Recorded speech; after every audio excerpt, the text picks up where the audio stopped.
అందరికీ నమస్కారం. మీరు చూస్తున్నారు Lakshman IQ YouTube channel. Andhra Pradesh ప్రభుత్వం రాష్ట్ర ప్రజలకు మెరుగైన ఆరోగ్య సేవలు అందించే దిశగా కీలక నిర్ణయం తీసుకుంది. ముఖ్యమంత్రి అధ్యక్షతన జరిగిన కేబినెట్ సమావేశంలో యూనివర్సల్ హెల్త్ పాలసీకి మంత్రివర్గం ఆమోదం తెలిపింది.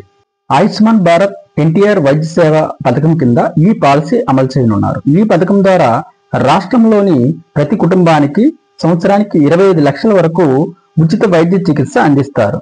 దీని ద్వారా రాష్ట్ర వ్యాప్తంగా సుమారు 1,63,00,000 కుటుంబాలకు ఈ యొక్క హెల్త్ పాలసీ వర్తించనుంది.